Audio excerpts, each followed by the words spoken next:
Today is the beginning of the end for Mass Marines to Grandmaster. We've enjoyed this series for a long time, but we're gonna stuck at around 5.5k. Join me today in trying to play our best games yet in this challenge. Let's go.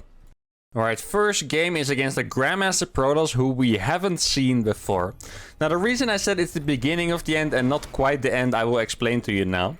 So, just to paint the full picture, normally the way we end challenges before starting a new one is by doing 2 episodes, which is the grand finale. It's going to be 2 long episodes where we try the last cool things we haven't tried yet. Try to play the best games yet, which we usually do. Now, for Mass Marine Medevac, I actually have a little bit of a different idea, because I think for my strategies, you know, I feel like I've figured out most of the stuff. I think in this episode I have a few more things to try, but besides that, I think it's a good time to end it. So what I want to do for the last episodes with Mass Marine to GM is I want you guys to comment which unit you would like to see me use in addition. So for example, I know a lot of people wanted me to use Ravens, so what I want to do is I want to play a few different games with 1 extra unit each in each game. So if you guys want to see me play one game where I make siege tanks, one game where I make Ravens as well, one game where I make Marauders, whatever, make sure to comment. And the most liked comments is the unit I will choose for, I'm not quite sure if it's going to be 1 long or 2 episodes yet, but we'll see. But in any case, I want to try, you know, use as many different units as possible. So let me know what you guys want to see as an additional unit, and I will use that one. Now for this episode, we are still going to stick to the rules. I'm going to be trying to destroy my opponents. And today I'm feeling a bit fierce. I am personally a little bit disappointed in my performance so far in this challenge. I feel like normally, you know, maybe we do a little bit better. Maybe I expected a little bit more from this challenge in particular when it comes to MMR. But getting stuck at between 5.5, 5.6 is a little bit lower than I expected. I know I'm not usually super optimistic. I feel like we can get GM beyond that. I'm not quite sure. Okay, he's blocking a pylon. This doesn't actually matter too much. As a Terran, you just build it next to it, so that's totally fine. And then he cancels it. But yeah, I'm a little bit disappointed with my performance. So in this episode, I really hope I can you know, make it up to you guys a little bit, or make it up to myself. I'm sure you guys are always enjoying the content nonetheless, but still, I would like to do better. So this episode, let's see if we can get 3 or 4 dubs on the board, obviously depending on how long the games are, but that would be really nice. At least I would like to break 5-6, which is probably around rank 40. You know, getting top 40, maybe even top 30 would be a fantastic ending to this entire challenge. And after that, we are going to be moving on to the next challenge, which I'm still not completely sure what it's going to be. Could be a Protoss challenge, could be SCV pool, could be whatever, right? It could still be anything at this point. Obviously, if you guys want to try and swing my mind, then, you know, leave that in the comments as well. You guys know the drill. And if you guys are excited for new challenges, if you have enjoyed this challenge and you're not subscribed yet, make sure to subscribe to the channel. Road to 75k. It's a long road, but obviously I will reward you guys with an awesome, you know, 75k sub goal. So let's start working towards that already. Click that button, guys. Don't want to miss out. Now my opponent is going to go first. It actually felt like a really fast Stargate, by the way. That did not really seem like a normal Stargate to me. So we might have to be careful against potential Adept Oracle timing attack. Normally a fast Stargate is not the most threatening thing ever if you're playing Mass Marines already. But I do feel like, since I'm going to have to split my Marines, I don't want to make a bunker with 2-on-1. I've explained it a bunch of times, but with 2-on-1, the build is so sharp, you can see it here. There's just no money at all. If I made a bunker now, I would never get a starport, right? So with 2-on-1, you don't want to make a bunker, which makes these attacks a little bit more scary. I'm still going to go for this. Actually, against Stargate, I have a potentially cool play here. I did tell you guys I wanted to try everything possible. So against Stargate, there is actually a play. I'm not sure if I've tried it before, but it could work. I think I tried it on stream once. Oh, my opponent's playing Phoenixes. So the play is, if they play Stargate and then go into Twilight, I could actually do a massive SCV pool attack. Which would be very awesome, because normally these 2-on-1 games, they kind of, you know, go into like these mass drop games, which is very cool still. But I would like to at least have tried the mass SCV pool attack. Now I'm going to have to see what he does, because if he goes for 2-base Robo, for example, this strategy already doesn't work. Just as a rule, guys, to help you guys out in your own ladder games and stuff as well. If there's a Colossus, pretty much no all-in works. I mean, sometimes there's an all-in you can do if you went tanks very early or so. But for the most part, you do not want to do any kind of all-in against someone who has Colossus. So, there you go. Now, I'm actually going to scan. I'm actually going to scan now. Yeah, 4 gases and a Robo. All right. No SCV pool for us, sadly. Maybe another game. But yeah, I would like to try, but I just know that it's a free loss if I go for it, so why would I do it, right? Now, let's not be silly geese around here. Now, there is one potential play that I have. Like, I mean, I just have to gamble. I don't know where the Phoenixes are, so I'm just gonna gamble for it. Here we go. Now, I'm not sure if he's gonna bring the Phoenixes back. There's one play that could actually be massive. Is if I go straight for the... His Phoenixes are gonna be here right now, so that's probably not gonna work. But, oh, he's still at my base. Perfect. I could go straight for the Robo, and he might not have the Colossus out yet, and I can target it. There we go. Okay, I'm just gonna stim every unit individually to really get max damage. There we go. If this Robo goes down, guys... Oh, that is so massive. I am pretty sure this is a bad-mannered pause. Oh my goodness, guys. That is... Okay. I want to see the timing of that Colossus, though. More important than anything else. I want to see... Yeah, it's gonna happen again, isn't it? Look at the timing of this freaking Colossus, guys. It's actually... I mean, it could have been even closer, but I think that was about 2 to 3 seconds off. Beautiful. So happy with this. And we got some salt. A little bit more than salt. This guy is very bad-mannered. More than salt. But to be fair... Actually, people told me I would get a lot of salt on the NA servers, but I think this is actually the first time over multiple series that we get salt. So this guy gets the honor of being our first extremely salty person on NA. Yeah, I'm not sure if it's something to be happy about, but here's your medal, I suppose. And for us, let's move on to game number 2. Alright, game number 2 against another Protoss player, Ninjinho. Okay. Could mean Little Ninja, could also mean something completely different, I don't know. But we'll see. Now, we did get another Protoss. Actually, I told you guys I wanted to be a little bit different this game, so I'm also going to be a lot cheesier. I'm actually going to go for a Proxy to the racks, which is not the best build to do if your only follow-up is to make Marines, but still. I think it's fun to keep the variety in there. Can't be predictable. Maybe he knows who I am, and then he will just expect a 2-on-1 or a 3 racks or something like that, right? So we might as well be unpredictable here.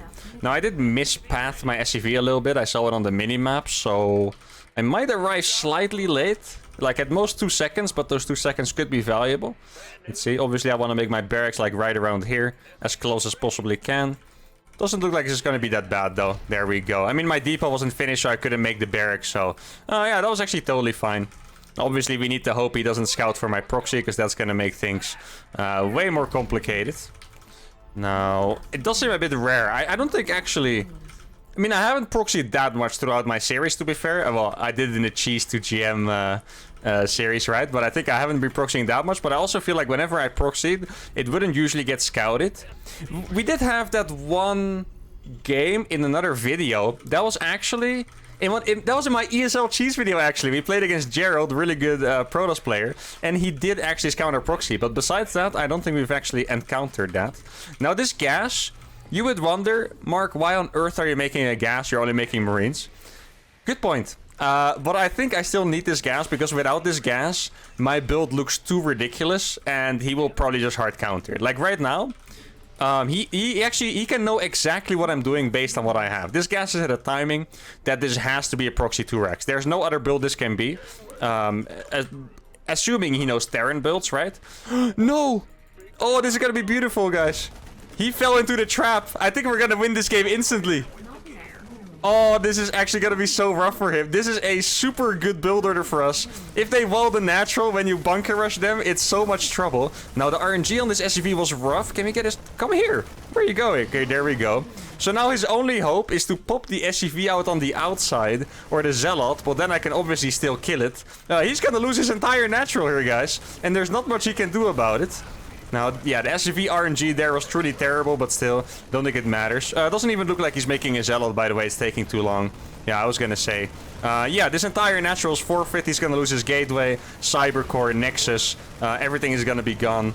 And he's gonna have to play this from very far behind, which is nice for us. Now, normally I would go for... Oh, he canceled the neck. Okay, for a second I thought he let it finish. Normally I would go for 2 extra barracks, but since there's nothing he can really do to attack me here, I might as well go for an expansion. See if it flows well, why not? And actually, I'm gonna go for more here, because... Wait. Did I stop? Oh, no, they're there. Okay, I think I stopped making Marines for a second or something. But I'm gonna go for more, because he actually doesn't have more than 1 Stalker. His Gateway is dead, right? So I'm just gonna go for it. And probably gonna kill a lot more probes here. I'll send that first Marine back. And then I'm just gonna go... Okay, so he does have a battery. Actually, I can one-shot a few probes here, I think. Let's see what I can get. There we go. I mean, any damage, obviously fantastic. Here we go. I think I killed about 5 workers. I mean, if he wants to pull here outside of battery range, that's even better for me. Okay, I think we've killed enough. I'm just going to go back here. And it might also be wise for me to send my barracks back. Let's go. Yeah, I'll just send those back. I mean, there's actually a chance my opponent's proxying me, which could be scary. Wait, do I have another marine? Oh, I do. Okay. Yeah, there's a chance he could be proxying me. That's like the only thing I'm scared of, but I did see the robo right there. And for him, I'm actually not sure if I should be judging him or not. Let me explain, right? So normally, against a proxy 2-rax, you don't really need to overreact because you can, you know, you just make some batteries and it's held. But he went for robos, batteries, but at the same time, I don't really know if he had another choice, right? Because of the tragic situation he found himself in, that his entire wall was there. I'm actually not quite sure if there's anything else he could have done. Like, I would say maybe proxying me would be better, for example. Like, I don't think he needed that Immortal to defend, right? I think maybe if he proxied like a Stargate next to my base, try to get some damage with an Oracle or so, there could have been a wiser decision. Wait, an Immortal has more range? It looked like the Immortal could outrange my bunker. Is it actually the case? I didn't think that was the case, but it looked like it for a second, because his Immortal shot my bunker while I was trying to shoot it. Maybe that was just like perfectly timed micro, so the graphics made it... Oh, that's a heli. I wanted to make a reactor. The graphics made it look like my bunker wasn't in range or so. That actually did look a little bit crazy. Now on this map, you always need to make sure to scout the entire map, because gold base, rich gas base.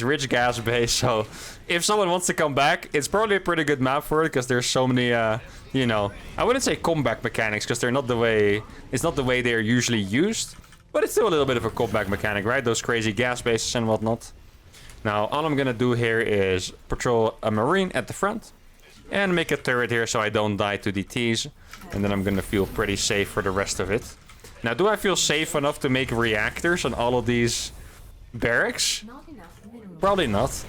Okay, so it's a prism with an Immortal and a Stalker. Now, actually, the fact that I had the combat shield first actually gonna help me out a lot there, because it makes these marines so strong.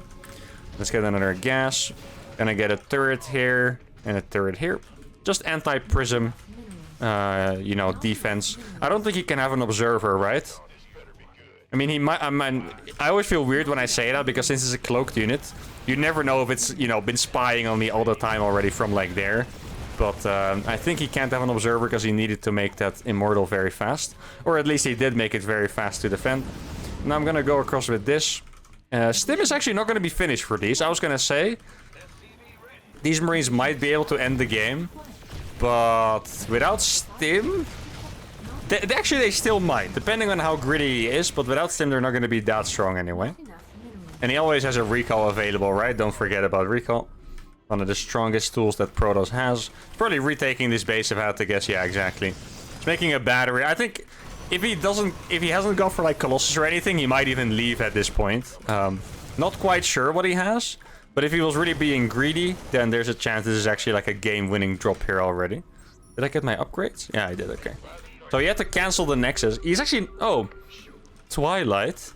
Let's see, yeah. It's actually annoying, because I'm about to finish him, but I can't yet because I don't have Stim. Like, Marines without Stim just don't have enough DPS to kill anything under a battery. So I'm just gonna have to be very patient here. I really should have gotten reactors at some point, I think. Now, Stim is done. I think at this point, I might as well wait for my extra few medevacs to arrive, so I can just go for a secure kill. No reason to waste any more units, really. If he wants to come down, I can kill some units. Actually, the prism is too close, I think. Oh, good micro on the... Oh, I was going to say good micro on the prism. Slightly bad timing there by me. And GG. There we go. 2-0, guys. That was very clean. And yeah, guys, what happened here at the start... This is one of those magical situations you can have as Terran.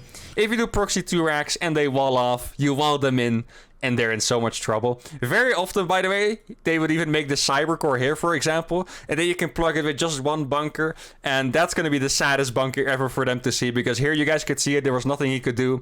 Lost the gate, canceled the Nexus, cyber core pylon, and even though he survived in his main, absolutely nothing could have done from there. So yeah, really fantastic game, really enjoyed getting this lucky for once. Let's move on to game number 3. Ooh, a 5-7 barcode Zerg. Now, we're on 2 wins already. I did tell you guys I wanted to go hard today, so that's fantastic. This is definitely going to be a very tough match, though. A 5-7 barcode Zerg. What is my best strategy here, guys? 2-on-1? 3 racks? CC first? Or proxy racks? All of those good options. Now, I would love to proxy racks as Zerg because I haven't done it in a while, but I did proxy racks at Protoss the game before. So I think this game I'm gonna go for the CC first option just to keep the, you know, the most amount of variety for this episode. Now, I don't know who he is. I mean, it's a barcode Zerg. It could really be any of the decent Zergs on the NA server, right? So I can't really know who. Now, the only barcode I know always cheeses, so that is a little bit scary. There's 2 Korean Zergs on the NA server, and they just always cheese. Yeah, it's nagging me a little bit to play CC first, but I did promise you guys I wanted to get the most variety. And I do think in some cases CC first is good against cheese, so I'm just gonna go for it. It's a little bit risky. Obviously, maybe playing reactor first into 3 racks would have been a little bit safer here. But I'm okay with it. I think it's gonna be alright. Unless we get freaking 12 pooled or 1 base roach all in, then, you know, I'll have to eat my words, and that's gonna be a little bit painful. Especially losing the MMR. But we'll see. Now, should I SCV scout with this? I'm not quite sure. Like, the thing with builds like CC first is, it's not like there's that much to adapt anyway once you've already done it. Like, if I see links coming now, I guess I'll cancel it, but like, you know, besides that, I'm not quite sure what else I would really do there. I think I'm gonna skip the SCV scout, but it's a little bit crazy. I'm just not sure if it fits in the build. I think if I scout, it's gonna make everything a little bit too expensive. I'm gonna have to cut SCVs to, you know, afford my barracks and stuff like that. And yeah, that way, if he doesn't cheese me, my follow-up will just be a little bit too weak. Now, the problem with this build is that you typically get your add-ons in the wall. Now, I did place my barracks in a way that my reactor is gonna be very safe here. But even then, if I make the tech lab in the wall, that's gonna be a little bit sketch. Maybe I should just put my factory there instead or something. Actually, I think the factory goes down before the tech lab. So, I don't think that's gonna work, but we'll see. It's a little bit scary to play like this, but we'll see. Now, maybe I can scout... Oh, this is actually gonna be a super sneaky scout. I can scout with this SCV because this SCV is not going to contribute that much to my early game build order anyway. So there's an Overlord here. So he knows I'm playing CC first. That means if he's going to cheese me, he would already have chosen to do it at this point. Like, he would already be transitioning towards a cheese right now. So I'm going to just go all the way around and look for a 3rd base. Rather than doing the classic TVZ scout, where you kind of like go through the middle. I'm actually going to go all the way around and look for a potential 3rd base here. So he is taking a 3rd. That is good to see. I'm actually gonna... I didn't see an Overlord, so I'm gonna keep my SCV here for a sec. And then I'm just... Wait, actually, maybe I can keep it here. If roaches come by... Okay, that's a few Zerglings. That's actually not gonna do anything, so that's nice. He is gonna see my 2-on-1, though, so I guess that is actually something.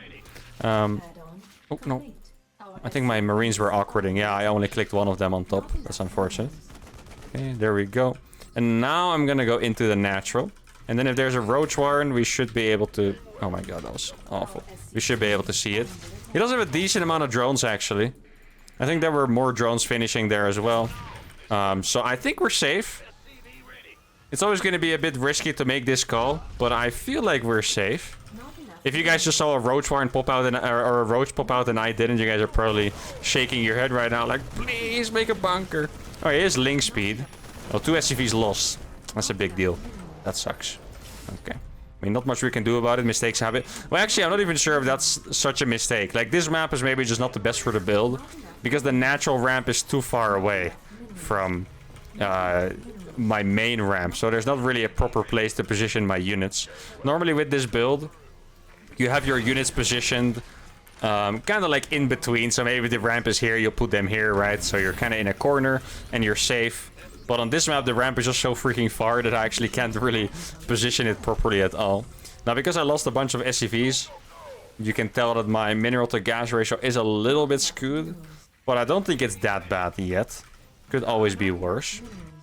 Now, I could go for... I think I'm gonna aim for the 114 medevac drop. I think that's probably the best way to go about this. So I'm gonna get my E-base really fast, actually, like, pretty much right now. No? Huh? My shift is not working or something. I don't know what that was. That was a little bit strange. There we go. Double E-bay going down. I'll get my third after. And this way, all my stuff is gonna finish in time for me to have a nice big double drop. Or quadruple drop, rather. Get inside. There you go.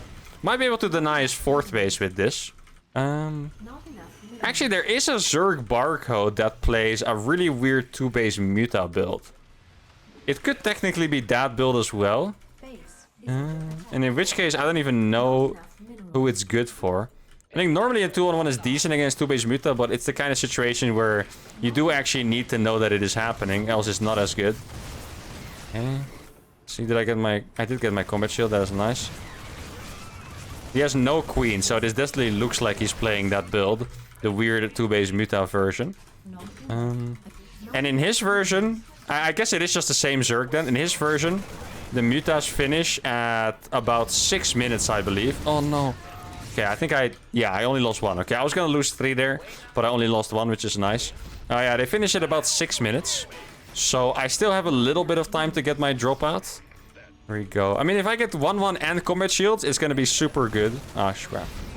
Okay, at least I didn't lose units. That is nice. He has no drones, by the way. Like, if this was a macro game, this situation would be super, super good for me. Because he made way too many links for a 2-on-1. But, you know, it's going to be a little bit rough because I do have to attack him again. I'm actually going to go for 5 racks on 2 base here. I do not want him to get away with droning after, you know, making mutas, basically. Let's get those here. Okay. Maybe I could get an armory, I'm not sure. Ah, he does actually have banelings. Crap, that really sucks for us. I don't have my 1-1 yet. So that is a little bit annoying. Okay. Oh, he's actually going to try to defend this. That's kind of crazy.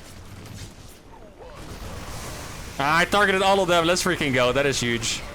Ah, that is perfect. Oh, do you guys see the target fire on those? Micro man is back. I've been telling you guys the last few episodes that my micro hasn't been that good, but that was pretty clean. I have to admit, guys. That was not bad. Let me get that last baneling. My 1-1 is actually finished now, so now the trades are going to be even better. I don't think he has 1-1 yet, so there we go. I'm going to kill all of these drones here. Beautiful. And I'm going to go into the main base. Actually, I could also just decide to kill this hatchery. Yeah, I'll attack the links first. This is actually a little bit of a technique. You only kill the hatchery when you're done with fighting, because else the brootlings are going to help out, and you don't want that. Now, I did play a little bit of an all-in style, so I do still need to go for the game. Now, it was a really good move for him there, by the way, to get the banelings from the top of the ramp. I didn't see those, and I think that they killed about... I'm not sure. 5 Marines maybe or so, or maybe it's even more. I'm not quite sure, but they did definitely do some damage. Now, let's try to get up here in this base. Let's see, there's nothing here, so I'm just going to be able to kill that. He's actually looking... Oh, he has a lot of units here, so I need to be careful. There we go. And now we can start playing the game, because he hasn't actually made mutas yet. So now I can play this game. If he wants to attack here, he's gonna have to walk over the ramp, which is just gonna hurt really bad for him. Let's see, how many can I kill? And I got all the Baileys again. Let's go. That is so huge, guys. My target fire this game has been on fire. That is fantastic. Very happy with that. Can I get more? Oh, no GG as well. Alright, guys. The target fire did it all. Oh, the unit slots looking super juicy as well. 1,500 only against 6,500 with just Marines and medevacs. And guys, this is once again... I'm not gonna lie, guys. For a few days, I thought I was washed up. I thought I lost my micro skills. I thought I wasn't practicing enough anymore. But this target fire was very nice. I don't think I misclicked a single time on the banelings, which normally always happens. So very happy with that. And we won 3 games in a row. This guy was 5.7k as well. A lot of MMR. Let's see if he can get 5.6k by winning game number 4. And we have another Zerg player, Numi. Alright. Actually... if you guys were watching my stream, you've seen me play against him before. I actually cheesed this guy with my Zerg. That was actually pretty funny. And now I'm gonna get to play Marine Medevac only against him.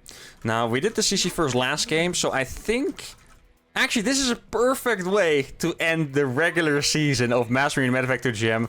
I'm gonna do the weird build that we started it all with. I think I might have done it in the last episode too, or the one before that. Or the one before that, or all of them, I don't know. But I'm gonna go with the really crazy reactor combat shield timing attack. I think there's no better way to end the regular set of episodes than doing that build. And it's a really good amount of variation as well.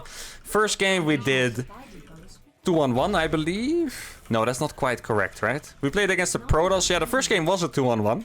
And then we played Proxy 2 racks. Then we did CC first. And now we're gonna do a 3 rack. So you guys can't ask for more variety than that with the Mass Marines. Now, my opponents could have survived a little bit longer, giving for more games. But I told you guys I was gonna go hard today. So just blame my opponents for dying, okay? Don't blame me for killing them fast. Blame my opponents for dying. It's not my fault, guys, I promise. But alright. And after that last game, we were 5,590 MMR. But this opponent was a little bit lower MMR than me. So it is possible it will not quite give us +10 if we win. But this is always a funny moment. Whenever I play on stream and I play a really epic game and I get like +5, there's always a few people in chat that are like, dude, was that even worth it playing for +5? The thing is, guys, you're not playing for a +5. You're playing to not get a -50, okay? That's where the difference is. I did not put all the effort to get 5 points. I put all the effort to not lose 50 points. And that's what is the case here as well. If I would lose against him, I think a lot of our progress would be nullified. We'd probably get about -40. Somewhere between -35 and -40, I would say. So definitely one we want to win, regardless of if we're going to break 5.6k or not. Now, it is a hatch first. That is nice. Not going to get cheesed too early, at least. Could be a lot earlier, right? But, or well, he could still cheese, but at least it's not going to be early. And then... should I? Yeah, I'm actually going to do the same maneuver. I'm going to keep this Marine or this SCV around so I can check for the third base. Now, what was really weird last game, by the way, is that my opponent did not go for the 2-base Muda build. I was really expecting that it was that weird 2-base Muda style. Maybe it was a different barcode than I played against before. Maybe he has a new style. That, you know, everyone changes their styles now and then. It obviously happens. But I was really expecting that, and it never really came. I was like, at some point the Mudas are going to finish, right? But no, they never came. Now, there's no third base on that side. If it's not here either, that means it's very late. Let's see, okay, so there's a third base. That's relatively normal timed. I think it's also a lot faster than in the last game, so it's not gonna, you know, trigger my anti-2-base Muda instinct too much, so that is great. And my second reactor is coming up here, and then I'm gonna get the tech lab. Ideally, I look for the Overlord as well. It's always a little bit scary, but ideally, I do look for it. And then we need to get a tech lab instantly. Let's see if I can actually find an Overlord. I would have to guess the Overlord is probably just chilling on this pillar. There we go. Oh, wait, why is he going in? Huh? Why would you... That is a little bit puzzling. Why would he go in here? He's just gonna lose all of his Zerglings now. That is a move. Okay, I mean, we take those. I guess he does realize I have a lot of Marines. Like, you know, we have to be realistic here. He lost 4 Zerglings for free, which is pretty good for us, but at the same time, he is, you know, exactly aware of what we're gonna do. And 4 Zerglings, more or less, is actually not gonna make the difference there. Maybe that Overlord will. If he wasn't macroing well enough, he might have gotten supply block there.